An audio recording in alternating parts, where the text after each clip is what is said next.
Welcome to the TechArena, featuring authentic discussions between tech's leading innovators and our host, Allyson Klein. Now, let's step into the arena.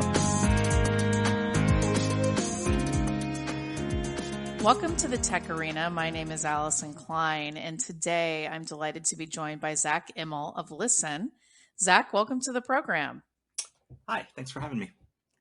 So Zac, I had you on today to talk about how technology is intercepting with the mental health arena. Why don't you give me a little bit of background on you and of Lyssn, the company that you helped found a few years ago? Absolutely, sure. But I guess in terms of my background, I'm a psychologist by training and have a PhD in counseling psychology and worked as a therapist in the VA for just a little bit, and then have been a professor at the University of Utah and director of clinical training for maybe 10 or 11 years.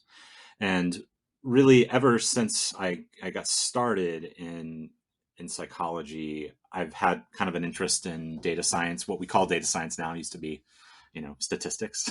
And so I've always had a bit of an analytical mind. And the way I got interested in psychology was, how can we apply whatever the kind of current most advanced statistical applications are to the questions that are really interesting to people in psychology. And for me, my primary interest was in psychotherapy research. So how and why does psychotherapy work?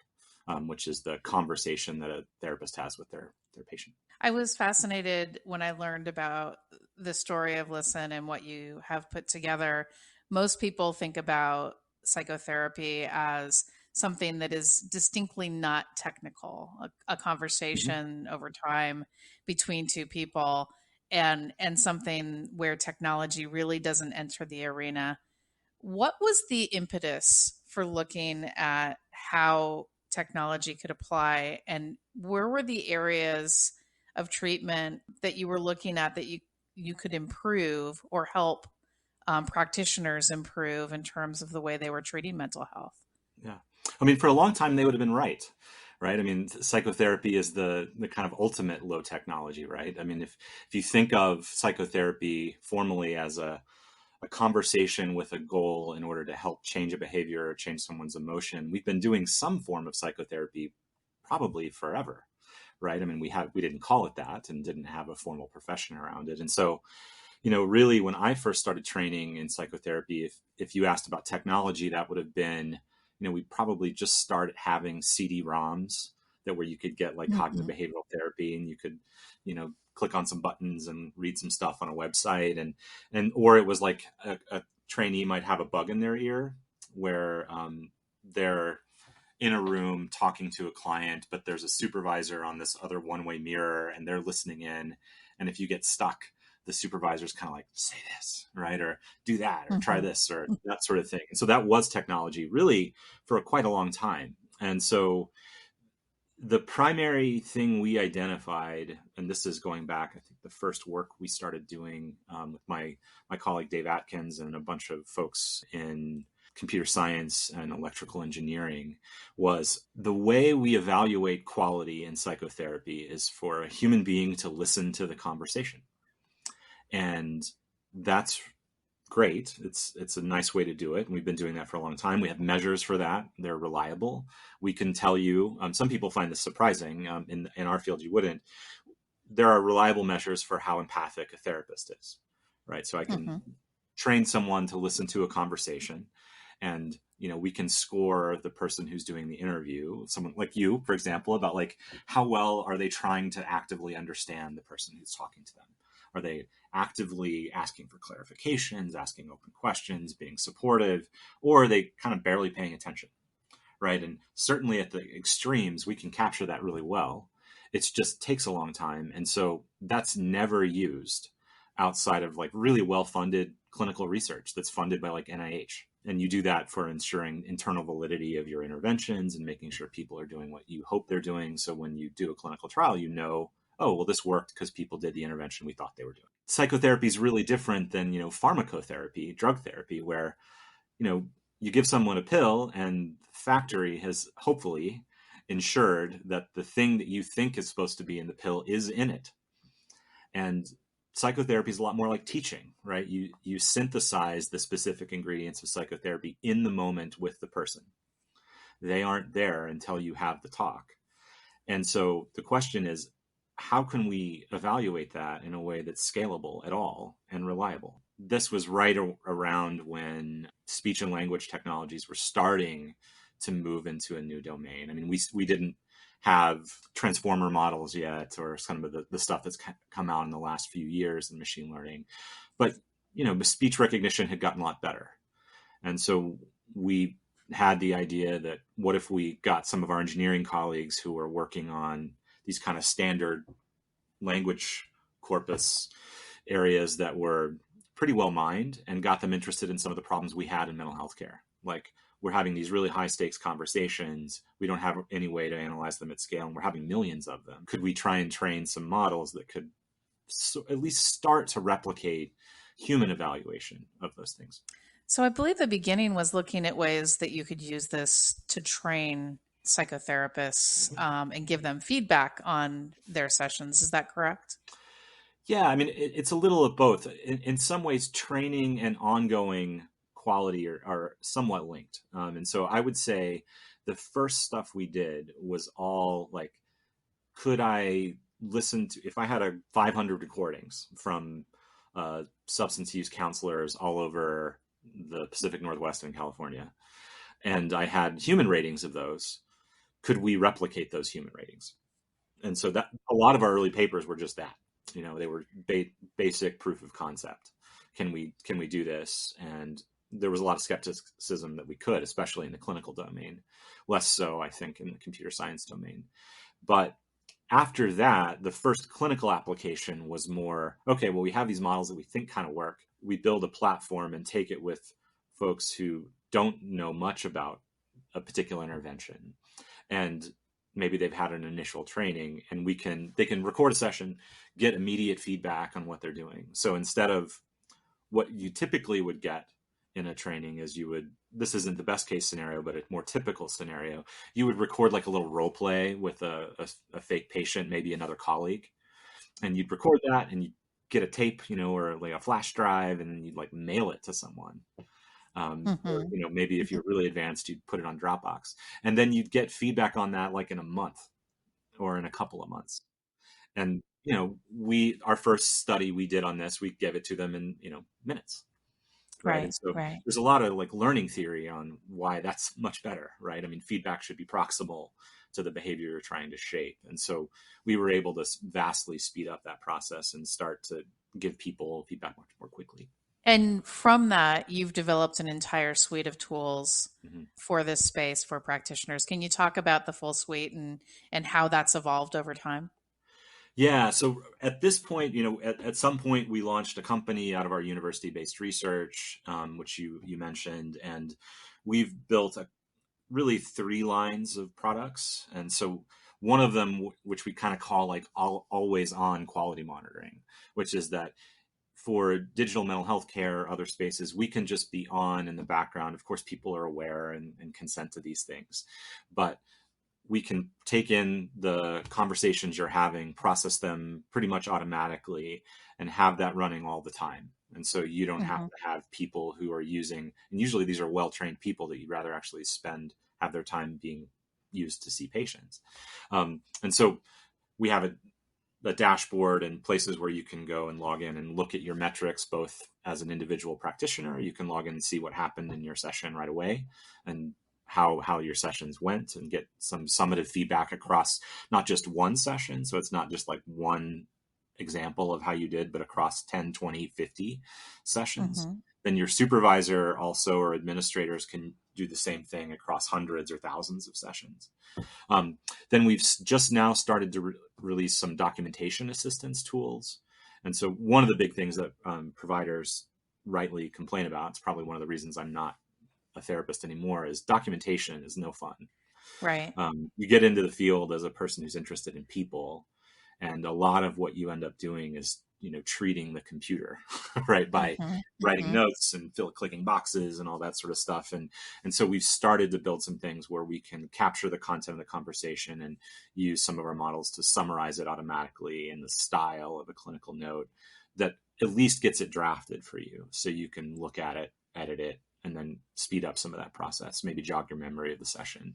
Then we have primary training tools. And so where we take some people who've had no background in intervention at all and take them, give them some basic introduction into cognitive behavioral therapy, for example, which is a well-known intervention in our field, and teach them a little bit about it. And then instead of just like having you stare at slides, which is what you do mostly in online trainings, you just start practicing. We give you a little vignette of a case and you respond to it. And then we can score it using our machine learning models right away, give you that feedback. You can use that to shape your behavior a little bit, and you can do things repeatedly and show some skill growth pretty quickly. And so we have a couple of different products along those lines as well. Take us under the covers a little bit in terms of the underlying AI that you're utilizing to drive this model. I know you have something like 50, I don't remember if it was 56 or 57 parameters that you're scoring against. Can you talk a little bit about that and how you chose those? Yeah, so I think what you're referencing is the different analytics we generate. Yeah, so we have, I think the last time, it's probably more than this now, but it's 54 different unique analytics that are broadly related to behaviors that the therapist is using or things that were discussed during the session. To me, there's kind of broad classes of things I've seen in the field and then in digital mental health now where, you use a machine learning model to pick out words that you think are associated with a particular intervention. And so one example of that might be homework. In cognitive behavioral therapy, a big part of the intervention is that you're supposed to do homework. The therapist assigns stuff for you to do once you go home. And that's an important part of extending the treatment hour into the client's lives. And a very, very simplistic version of that would be just to say, did the therapist say the word homework, right? Mm-hmm. Which might be more of an engram type of model, and where we're just looking at specific keywords. That's fine. That's probably better than nothing. It doesn't map very well onto the human-rated, expert-defined category of, did the therapist actually do a good job talking about this particular thing with the client? And so what we've done is, and this goes back to our university-based research and now, is we pick gold standard measures from the field, right? And so there are existing measures in cognitive behavioral therapy or in an intervention it's called motivational interviewing, which is a substance use disorder treatment that we have metrics for. We pick those measures, and then we have a human coding team that's all people with backgrounds in the field, licensed clinicians, things like that. They rate sessions. We assess internal inter-rater reliability, and we do it long enough until eventually the machine can replicate those human ratings at some level of agreement with the human raters. And so we assess percentage of human agreement and typically target like 80% of human agreement. And for a lot of things, we beat that and are pretty much indistinguishable from human raters. And so the analytics we chose are based on what are the most widely researched and evidence-based practices in the field. So motivational interviewing and cognitive behavioral therapy are the most standard, well-researched, evidence-based interventions in mental health care.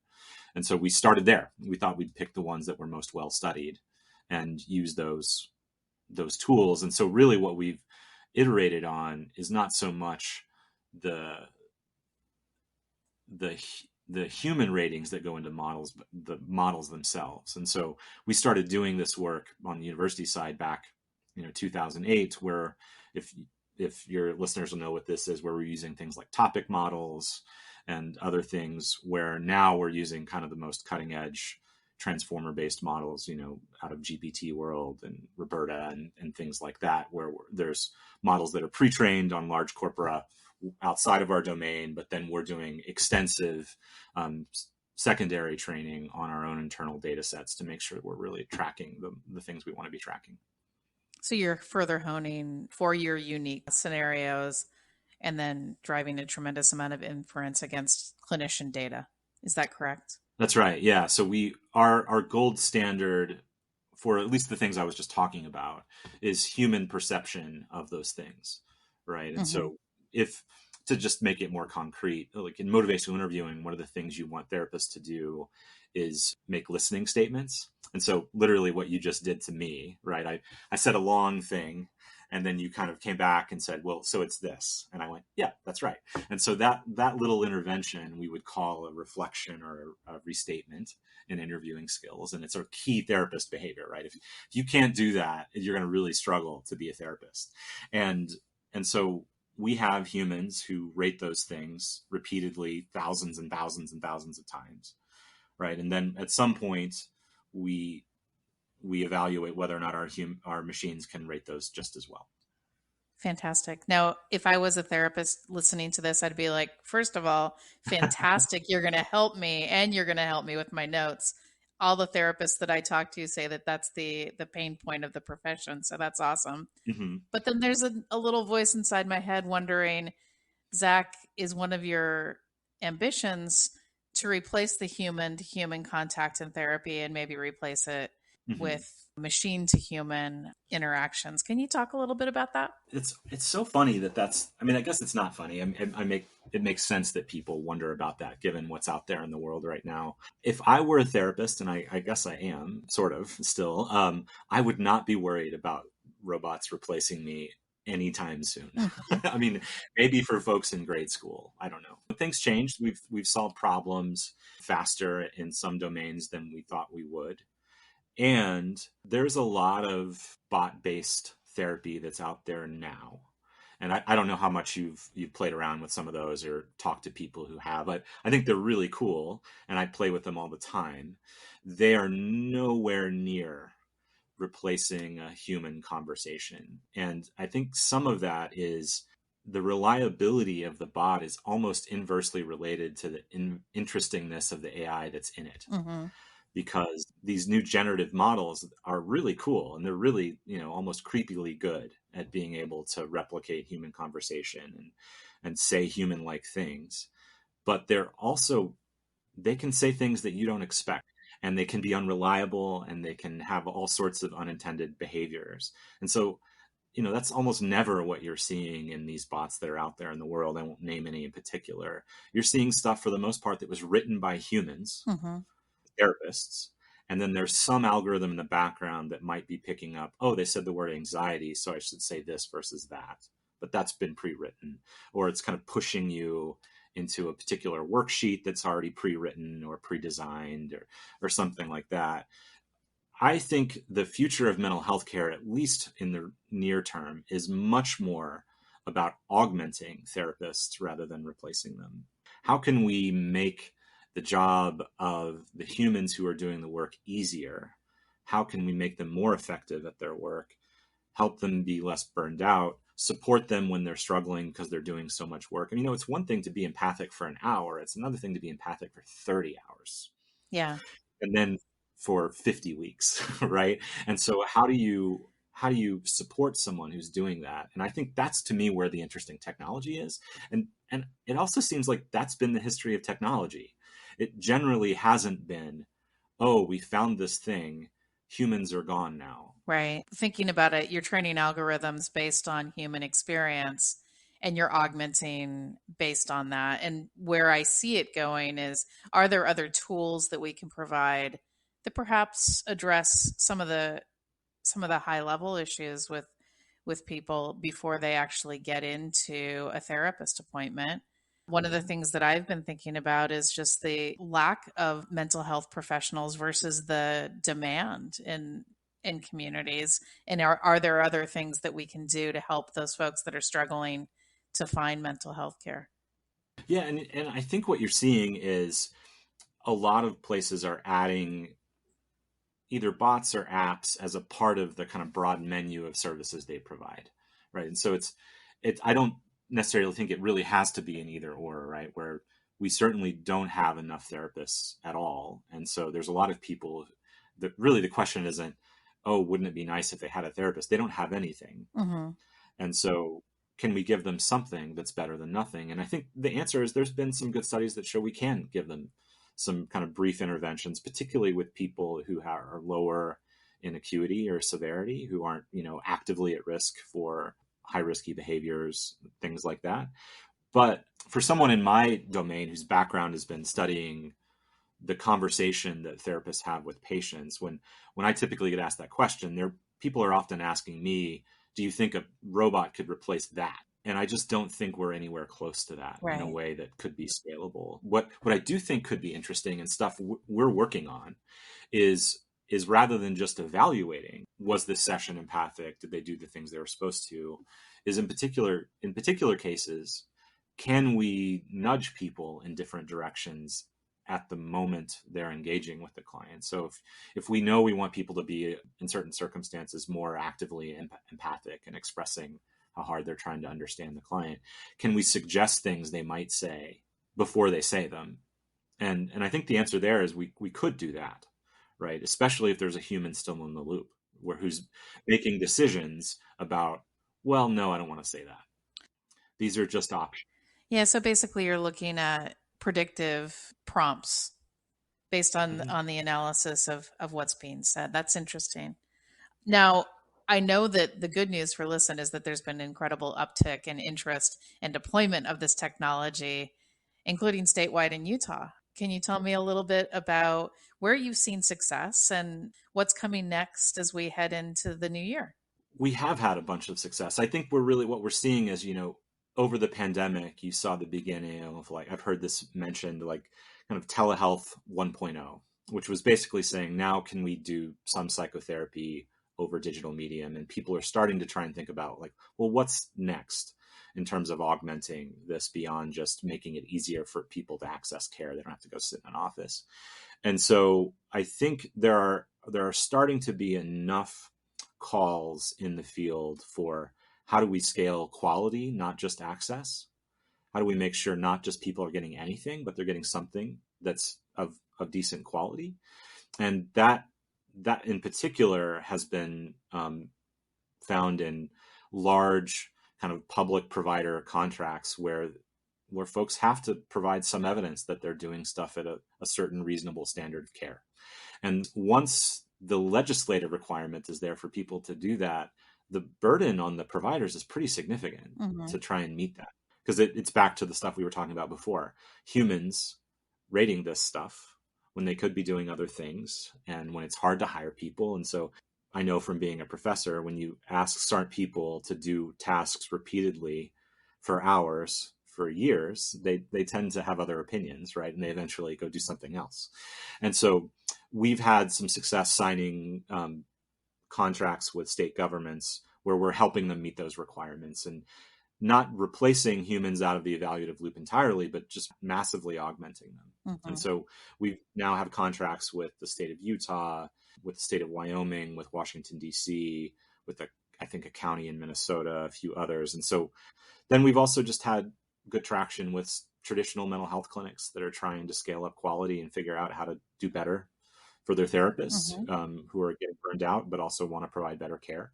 The training solutions that we're offering are much more compelling than what's typically out there. So if you're trying to do postgraduate education for your providers, which is, almost always required, you've got to be doing something to maintain your license. And often what that looks like these days is some sort of online education in a particular intervention. There's just not a lot of skill building that can happen in those places. And so we can really help people practice and get better at things. And so we've had a lot of organizations are pretty interested in that. So in the new year, I would expect we're going to end up with, 5 or 6, if not more, pretty soon, state level contracts. We're starting to reach out to another kind of larger community-based mental health clinics, those sorts of places as well. I just want to commend you. I think this is such an interesting use of artificial intelligence to make an actually incredible impact on society. So I can't wait to hear more about what you do in the future. One final question for you, Zac, and thank you for your time today. Where can folks go to find out more about what you and the Lyssn team are doing and engage with you guys? Our website is lyssn.io, lyssn.io. We have links to research papers there, case studies, kind of a blog talking about the different things we're doing. And so if you want to reach out to us there, please do. Thanks so much for coming on the program today. Thanks for joining the Tech Arena. Subscribe and engage at our website, thetecharena.net. All content is copyright by the Tech Arena.